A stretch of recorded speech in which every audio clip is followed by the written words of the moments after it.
Hi, my name is George Reister, coming to you from a moment in time. I am the Find the You in You speaker.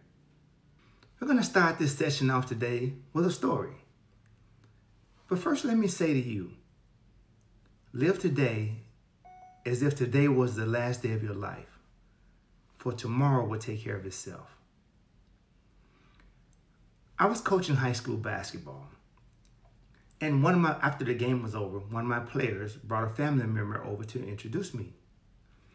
So the player comes over with the family member, and the family member was so excited because they saw the change in this player's play and behavior. And they just wanted to tell me how grateful and how much gratitude that they had, as well as other family members who had commented on what they had seen in this particular athlete.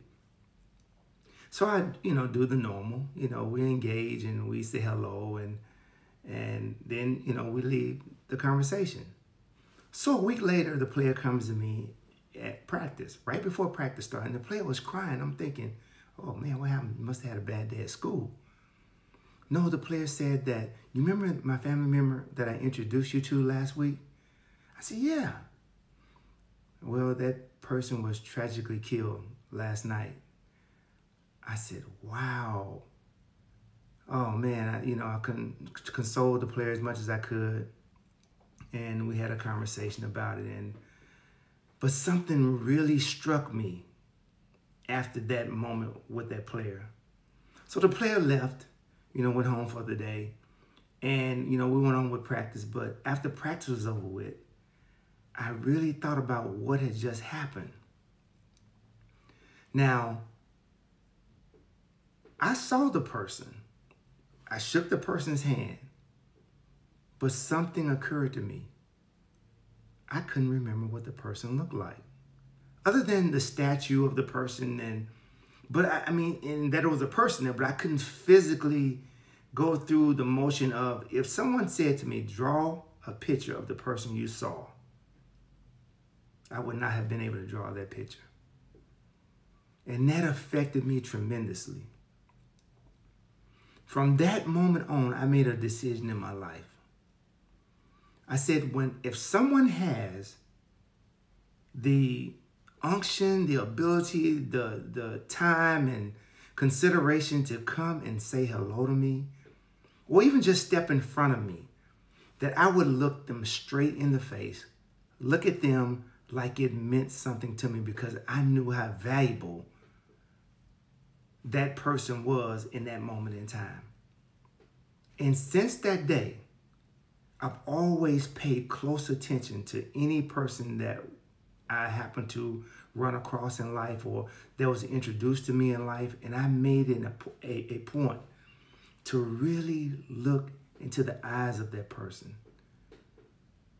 and have a really engaging conversation. Even if we didn't speak words, our eyes met and that person knew that I saw them.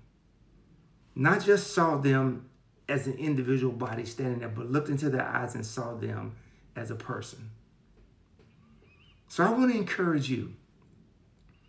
Every person that you run across every day, and even if you just happen to speak to someone on the phone, someone calls you, please take a moment and push everything aside and engage with that person.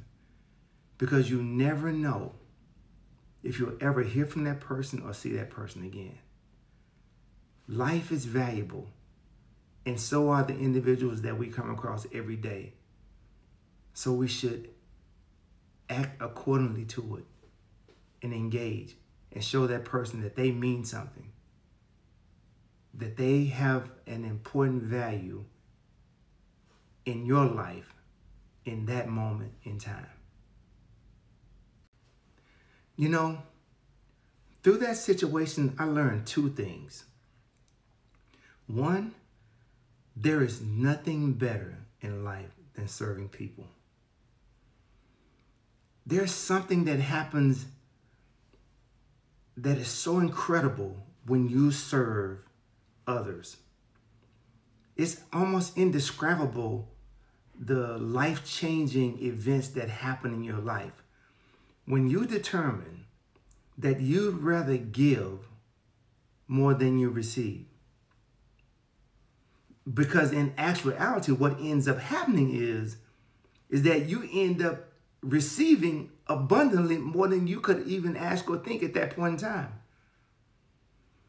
I've watched players' lives and other coaches' lives and family members' lives change because of my decision to serve. And I know you probably experienced the same thing, but you never really thought about it consciously, about the transformation of people and things around you just because you gave of yourself. Whether it was in your time, whether it was in your finances, whether you just gave someone a ride that needed a ride because they didn't have transportation. Whether you loaned someone money that just gave them money that they needed for a particular item. Whether or not you were in the grocery store and you decided, well, I'm just going to pay for that person's groceries today.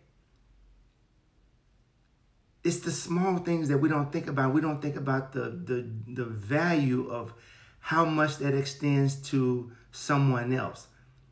But because you give in so many different ways, then the person who you gave to now pays it forward to someone else.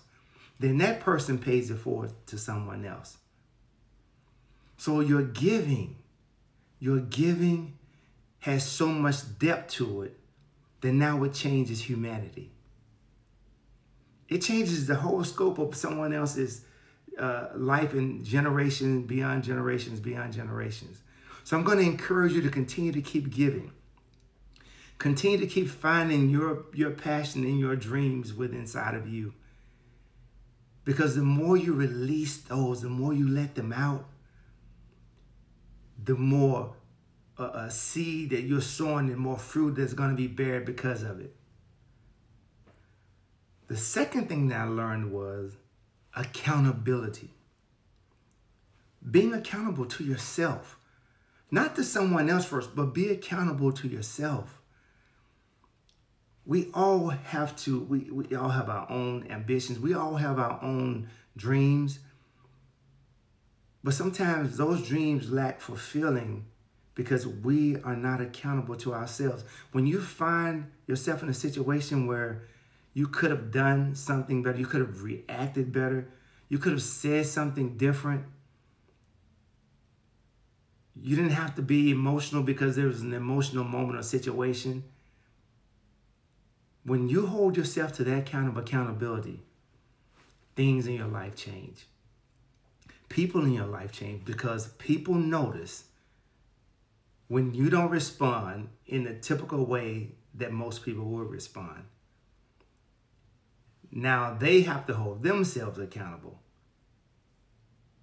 because they saw something in you that inspired them to say, you know what? Maybe I didn't handle that situation quite the way I should have. Maybe I could have responded differently. Maybe I should have taken the same response that he or she did. That's all a part of the growth and life lessons that we learn. And that's why I come to you every week, and I come to you with just wanting to share and talk to you about my own personal experiences that have led me to see different ways to doing things, and hopefully, you'll find your way in your space of doing things. As a result of my life experiences, I founded the Find the You in You Self-Transformation Program. My students and my clients have experienced exponential results in finding their own identity, their voice, and how to use their voice in every situation. I look forward to helping individuals every day, in every way that I can, to experience life and the impact that they can have on life now and in their immediate future. I look forward to you going to my website,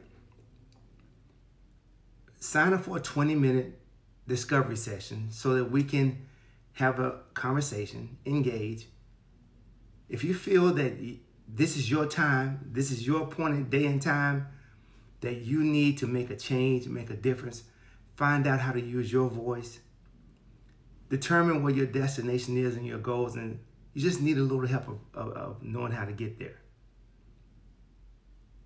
That's why they call me the Find the You in You speaker. I look forward to engaging with you. Follow me on social media. My website, georgefreister.com. All my podcasts, please share and follow. And I hope that you're having the best day ever in your life. Look forward to seeing you again at a moment in time.